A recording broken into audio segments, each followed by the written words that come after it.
Welcome to JXG Spotlight. I'm Gamika De Silva, your host. Rewind 10 months to January 2025, our first video featuring Mr. Dilshan Veerasekara. The heading went as If You Save, You Lose. If you have not watched the video, scroll down and watch that video. And we are bringing this topic back again on a timely manner because today we are marking the World Thrift Day. Yes, the world is celebrating 31st October as the World Thrift Day, and there's a lot of messages about savings going around. And very appropriately to talk about it, and controversial part of it when we said, when you save, you lose. Is that true? So to discuss about that, I have invited two gentlemen. Between them, shares over 40 years of experience in wealth management, treasury, research, etc. So to introduce my first guest is Mr. Asanka Herath. He has 18 years of experience in investment management and research, and he is currently heading the equities at Linear Wealth Management. Asanka, welcome to JXG Spotlight. Thank you, and it's a pleasure to be here. And my next speaker is Mr. Kavin Karunamoorthy. He's the CEO of First Capital Asset Management, our dear friend. He's possessing over 23 years experience in treasury investment banking, and he's playing a current vital role at First Capital Holdings in terms of generating knowledge and getting activities of popularizing investment. So, Kavin, welcome to JXC Spotlight. Thank you, Gamika. Happy to be here. And it was very difficult to catch you and get a time from you to come to this JXC Spotlight, but I'm glad that you made it. So gentlemen, let's start the conversation on what I said about save. If you save, you lose. That's what Dilshan said in our first episode. So I'll start with Asanka. Asanka, how do you see this statement, and especially on a day that we are talking about thrift and savings? Dilshan came and said, if you save, you lose. Yeah, it's a very philosophical statement, and I wholeheartedly actually agree with that, because I think most people construe that simply by saving that you can get ahead in life, but savings is not actually investing. When you save, if you don't actually invest those savings in products which will give you a returns higher than the inflation, over a period of time you will lose value. So actually, 10 years later, you will find what you have saved is not actually sufficient to you to meet your aspirations. So it's absolutely a statement that I would wholeheartedly agree with. Kavin, I come to you. From smaller days, we've been asked to save, right? There are many examples, metaphors about saving. And Sri Lanka, or even a kid, if you ask today, probably they will have a savings account.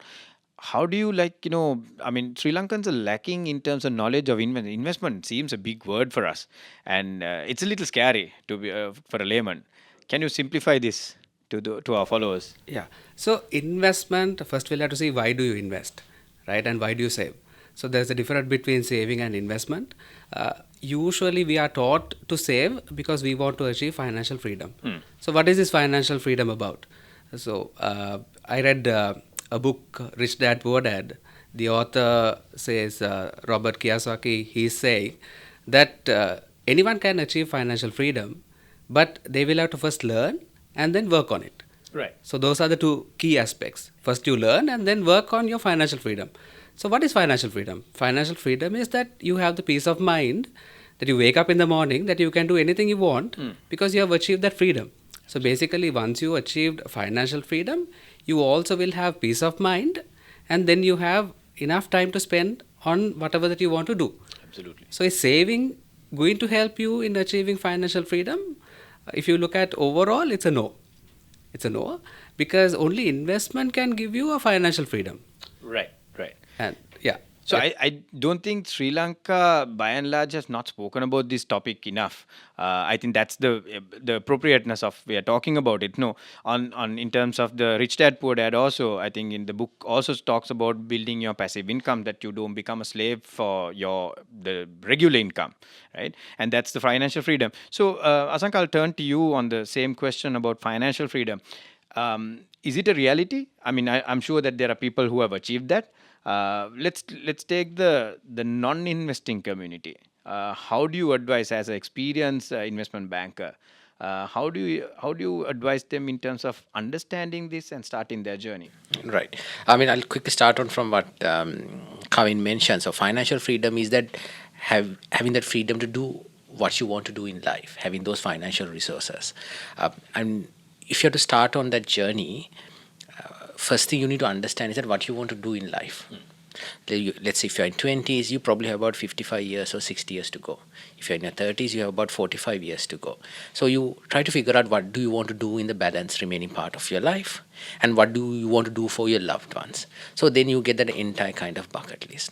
And then it will actually tell you how much resources, financial resources, you will have at each point in your life. Then you quickly kind of do a calculation. It doesn't have to be number crunchy, but you think about it. So my employment or my business gives this level of income. I have this much of savings today. When I add those two, is that enough? For most people, it is not enough. And for most people actually don't think about that. That gap can only be filled by very wisely investing the savings to generate the return that you want. Okay. So for figuring out the gap, you figure out the return you want. Then you have to go out there and understand what products out there can actually give you that return while helping you to manage the risk. Right, right. I think it's a very important point that you said about planning your future. What future cost will incur, and even factoring in that today you're dependent on a job. I mean, if tomorrow, when do you want to retire? If you don't have a job, how does that income support, right? Kavin, if you can elaborate a little bit on this one, in terms of inflation coming into equation. I mean, I'm sure that Sri Lanka, if I go by statistics, our financial literacy rate is about 59%, and one of the key factors on judging financial literacy is also about whether people understand certain terminology. One of the important ones is inflation. I know for a fact that majority do not understand, although we speak about it. Would you be able to add your thoughts on the inflation part of it, and how does it affect the investment and the savings component of it? Sure. So inflation is a key aspect, Gabika. A lot of people haven't thought about it or don't think about it. But if you look at 2 years back, when inflation hit 70%, everyone started talking about inflation, and they realized, okay, this is what inflation means. At that point, we didn't have enough funds in the country, so our goods and services went skyrocketing, and people had to pay a higher price. So inflation is basically what you are paying today, and tomorrow what are you going to pay extra in terms of achieving the same sort of goods and services. A lot of people don't factor that, and they think, okay, saving is going to beat my inflation, so I can save and buy something tomorrow as well for the same price. But it doesn't work like that.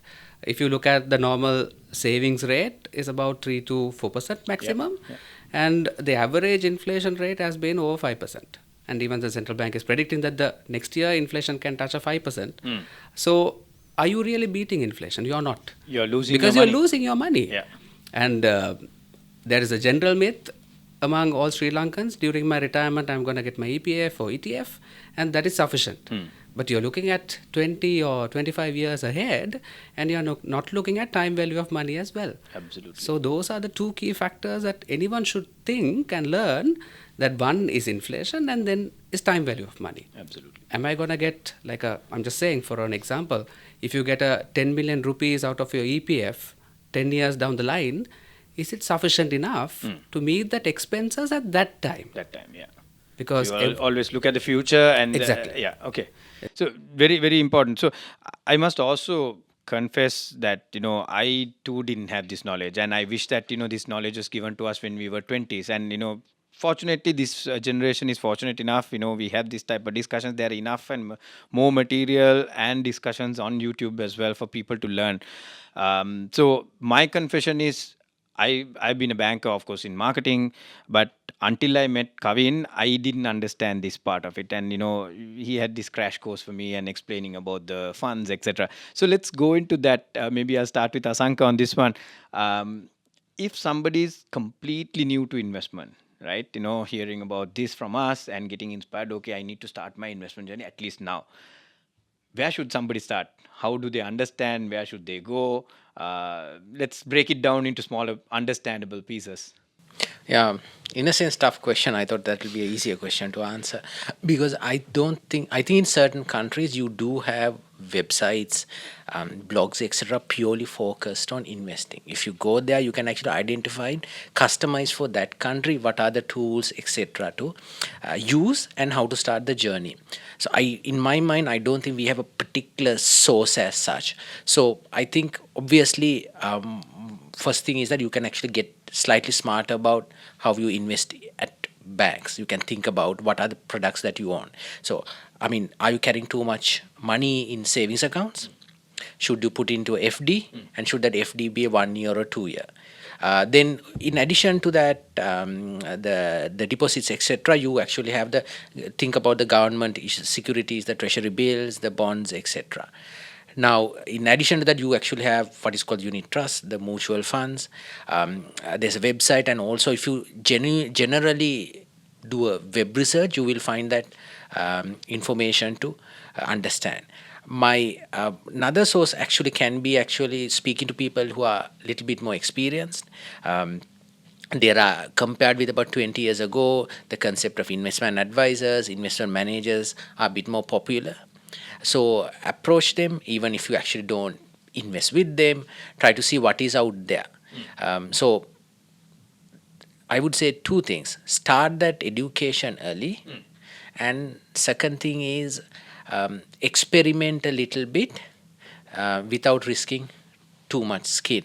And about starting too early, one quick note I want to add is that I ended up in this business of managing equities simply because I think from the age about 14, 15, for whatever reason that I couldn't actually understand, I started following the sharp prices in the newspaper and used to track it using a histogram. Okay, right. So so I think each person will have to figure out their own way of how to start the investing journey. It's just that I think you getting the liking towards it, the more hungry you are about knowledge, I think you will find more, right? Asanka touched a nice point, Kavin, about mutual funds and unit trust. We have heard about this. I don't think adequate knowledge is there. I'll come to your official roles and capacities later on in the discussion also. Can you educate about? Okay. So let me turn the question again. So Asanka, build the base in terms of where you should start. Maybe get some more information, experiment, etc. Now let's get more granular and tell. Okay, here's something that you can start with. I mean, savings account or FD, you don't have to teach anybody. It's the widely available information. Now, even government securities, I don't think the knowledge in the general public is not enough. Where do you advise somebody to start the experiment with, as Asanka said? Sure. So, looking at what we've been going through as a country and what we are getting into, we are seeing an economic growth. So, economic growth means people are earning extra as well, right, Kamika? And if you look at the entire deposit base of Sri Lankan banking system, we have about a 19 trillion sitting in savings accounts and fixed deposits and all of that. But you really have to ask the first question is your money really working for you? Right? Is your money really working for you? And interestingly, Warren Buffett says that you have, or your money have to work even while you're sleeping. Yeah. If you not, worked hard for the exactly. Money, and the money if your money doesn't work for you, you're gonna be working for the rest of your life until you die. So coming back to Asanka's point, building a passive income is very important. Yeah. That is where mutual funds can help you to start. Okay. So how does mutual fund will help you to start? Anyone who is a layman will not have financial market or capital market expertise, and they wouldn't be able to read the economic cycles as well. Sure. So a mutual fund is a vehicle that you can put your money. You have a dedicated fund manager who is managing the fund. That dedicated fund manager will look at all the aspects of the economy, the opportunities in the market, and deploy that funds accordingly. Okay. So how do we start? Initially, you'll have to reach out to a unit trust manager. Right. There are 16 management companies in Sri Lanka. Okay. And you can reach to any one of them, and see what are the returns that they're offering. Okay. So the entry point would be as a money market fund. Right. Because that is equivalent to a savings account. And then once you enter into a money market fund, you can move on to the other funds as well, which are long-term funds. It can be equity, it can be fixed income funds, that can give you long-term growth. Okay. And interestingly, Gamika, mutual funds or the mutual funds managing companies adapted digitalization 2-3 years ago. Right. When COVID struck, they started adopting digitalization, and you can open an account online. Nice. Wherever you are in the country, you can open an account online. What do you mean by coming into a mutual fund is you are coming into a larger spectrum of investors, because there are different type of investors: retail, corporate, HNIs. All of them are investing their funds into this fund. Okay. And this fund pools all those funds together and will invest in different Tools. Yeah. or investment vehicles. Okay. If you take a money market fund, the money market fund will invest in different asset classes like fixed deposit, government securities, commercial papers. All are within the short term spectrum, and they also will diversify your risk. So basically, if I go as an investor, if I will say I have 100,000, if I go to an investment institution, I will be able to invest only with one institution. Right. Because I can't be breaking 5,000 lots or 10,000 lots into different institutions. Correct. But a mutual fund does is they are going to break down your investments into different lots. Right. So basically, it's professionally managed, and on the contrary, you are diversifying your risk as well. Right. Okay. So this is something that you won't get in one go. Actually, just to add to that, if I may, you actually asked from where you can start. Yeah. And when I was trying to answer that question, I realized if you go to a bank, Yeah. you will only get investments which are interest bearing. Yeah. If you go to finance company, you will get higher interest, but once again only interest bearing deposits. Yeah. When you go to an investment manager, your unit trust manager, they will have different funds which are capable of giving you interest based returns, Right. or stock market based returns, or a mix of both. Okay. Right. So in that sense, it's actually a lot more convenient, and also you get all those three through a professionally managed service. If you go to stockbroker, most of the time while they provide the research, you have to do the transactions yourself. Here, you actually get a professional manager offering you the service across all those two asset classes and combinations of that. Okay. Another thing I think we need to add is that I think something most people are not aware of. While the banks and finance companies are regulated by the Central Bank of Sri Lanka, we are regulated by the Securities and Exchange Commission of Sri Lanka. Absolutely. I think, that was going to be one of my latter questions about the credibility and the security on this, because that's a big concern.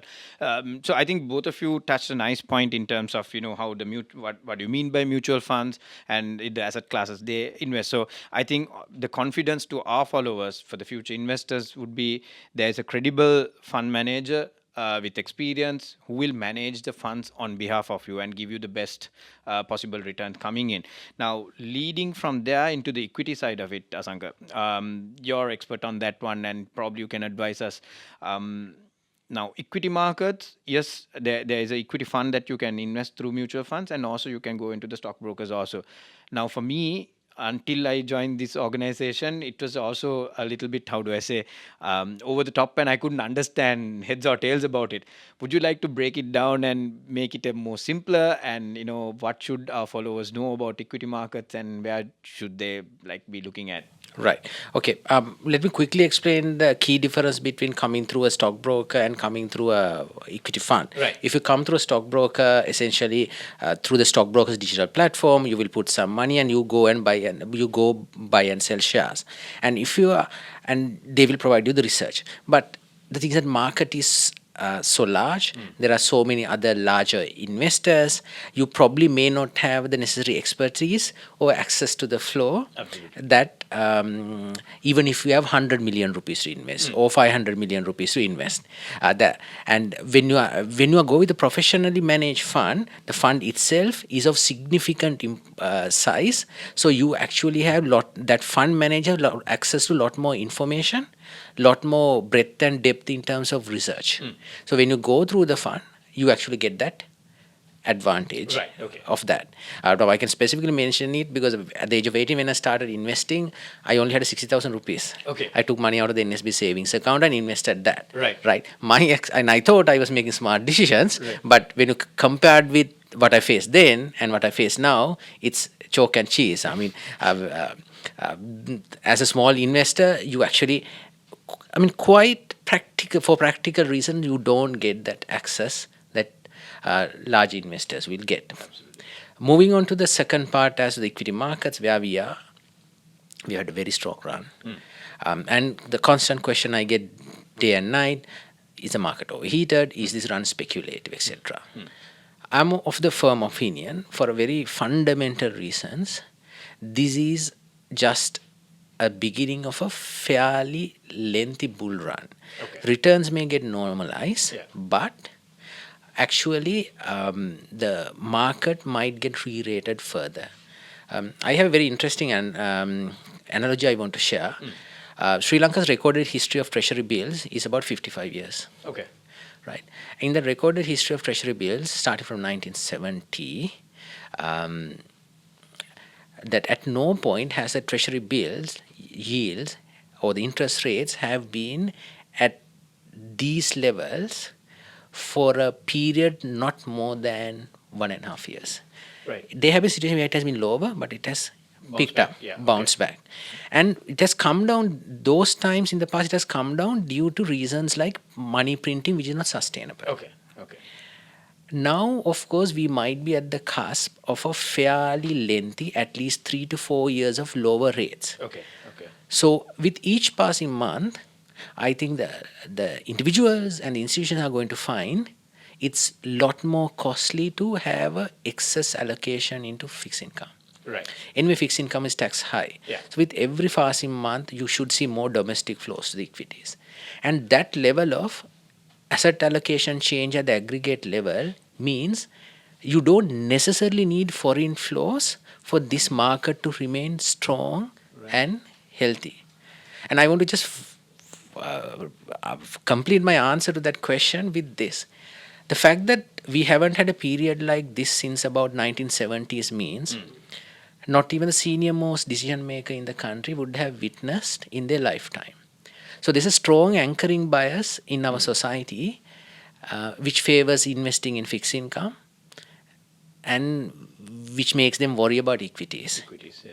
But I think this particular area is where I feel the people might get caught out unless some global catastrophe happens. Absolutely.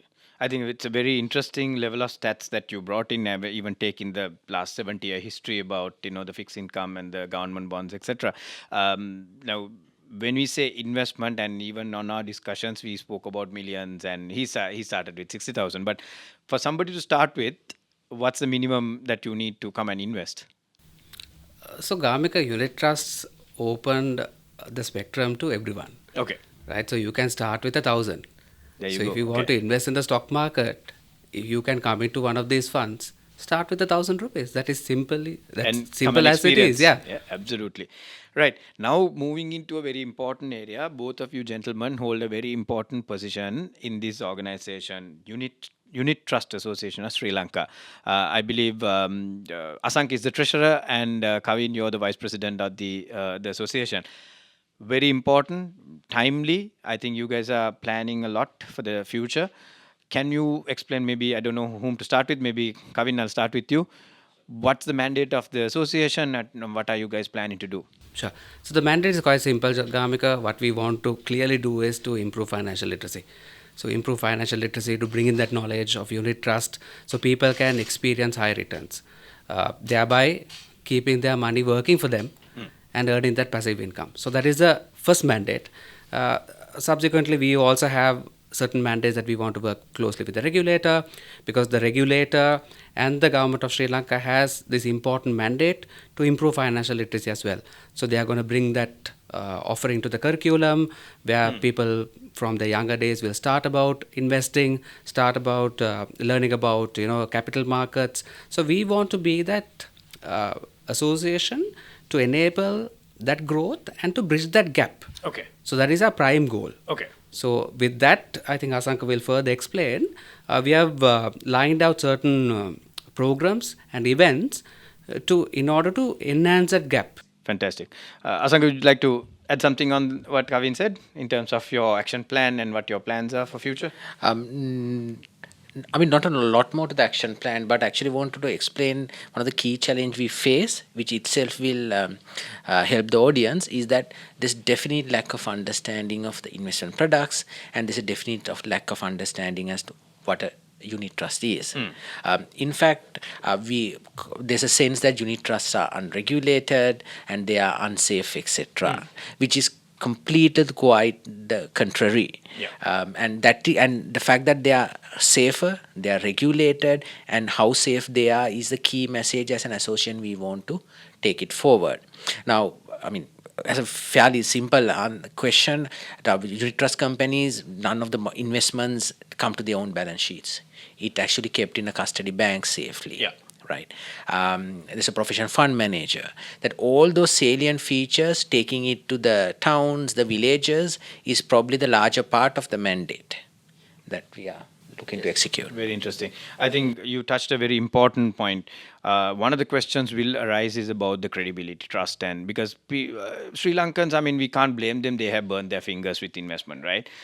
We have recent examples, past examples, etc.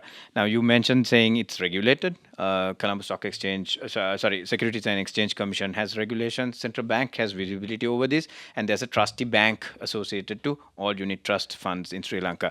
Having said that, I think, we've been talking about financial literacy. Banks spoke about it, central bank spoke about it, government at some point has spoken, and you guys are actually driving that agenda.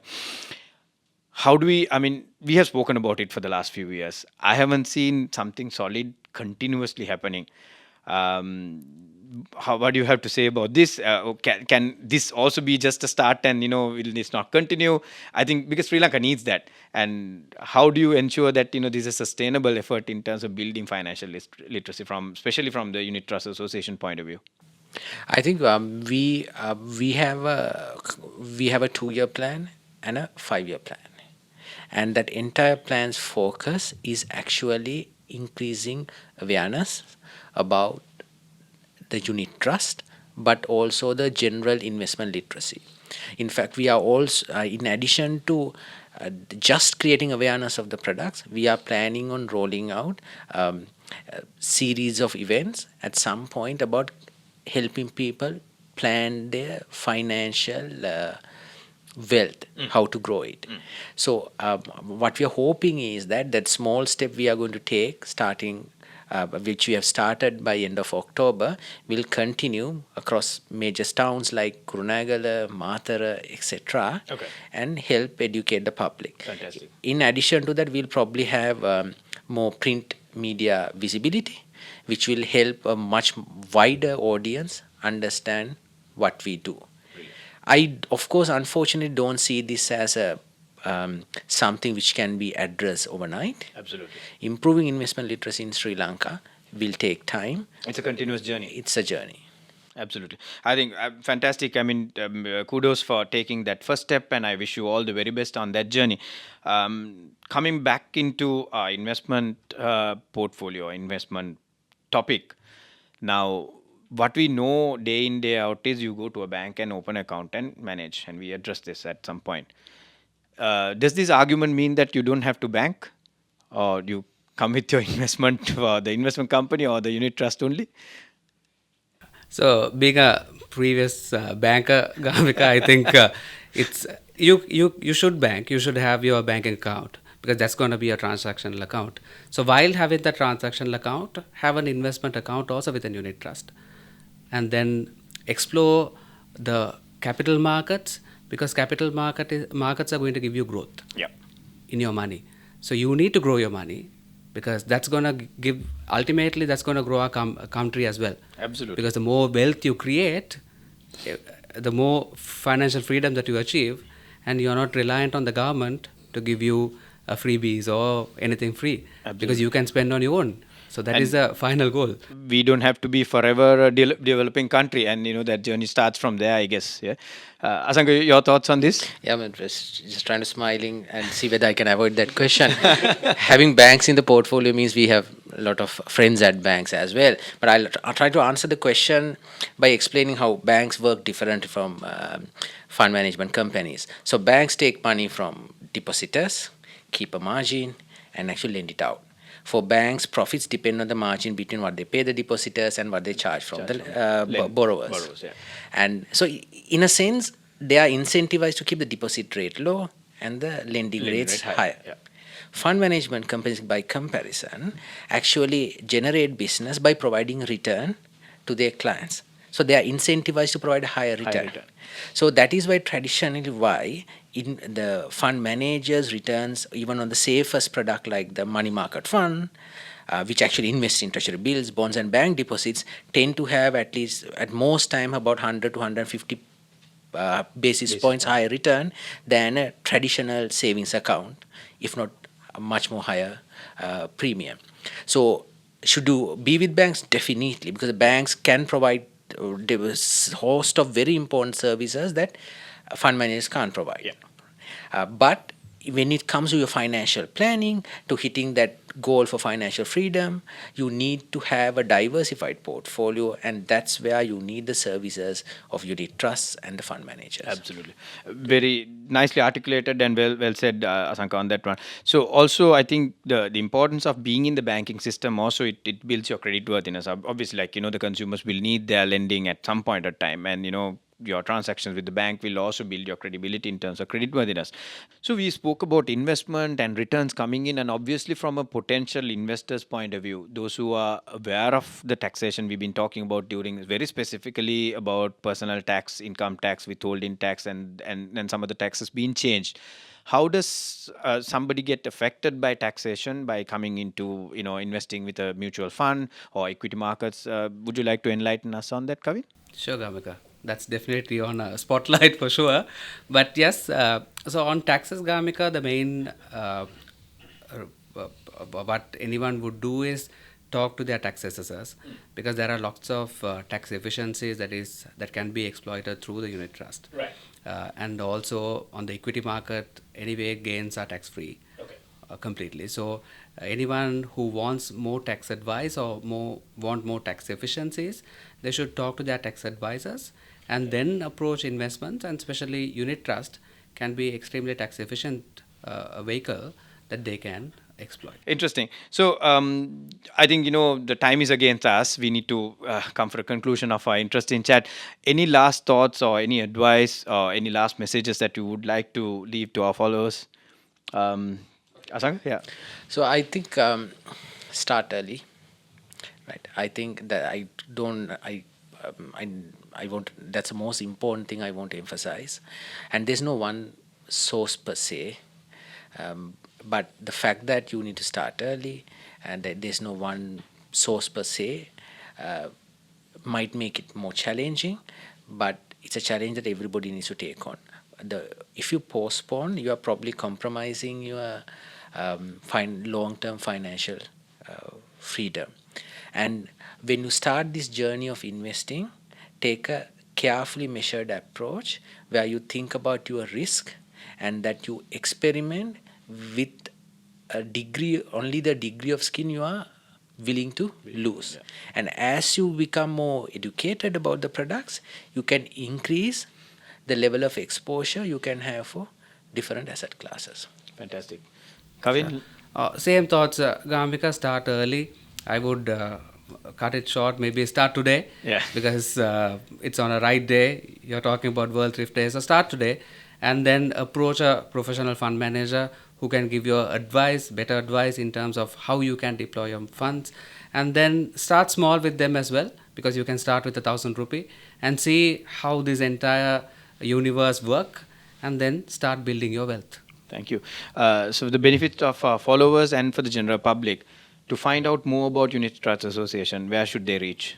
Website, contact, whatever? I think you go to the website. Yeah. I think we have a new website up and running. Right. It's fairly educational. You want to mention the URL right now? It's utasl.lk. utasl.lk. utasl.lk. Yeah, okay. So people can find more information and be educated, be part of the programs, and increase your knowledge. So with that, gentlemen, we are coming into a wrap. So thank you very much for taking part and sharing your knowledge. I know it was a very tight discussion within 30 minutes. Thank you for sharing your expertise and also educating, especially those who are looking for investment to start their journey, understanding the ABC, the first steps of investment. So I wish you all the very best in your efforts in terms of taking this message across this country, and I wish that the entire Unit Trust Association to continuously go on this journey. As Asanka mentioned, it's not overnight you can achieve that effort and support. I'm sure that it's going to gather momentum from here onwards. So thank you very much for joining us. Thank you, Asanka. It's a pleasure being here. Thank you. Thank you, Kavin, for Thank joining you, us. Kamika. Thank you so much for the opportunity. So, dear listeners, I think it was a very inspiring, educative discussion, especially on a day that we are talking about savings. So, we emphasized on the very first episode that we did: if you save, you will lose.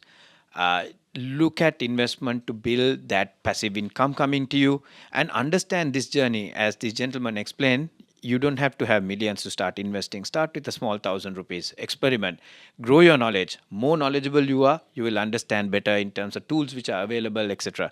So I think that's the message that we would like to leave you with. Until then, stay safe. This is Gamika De Silva on behalf of JXG Spotlight. See you again soon.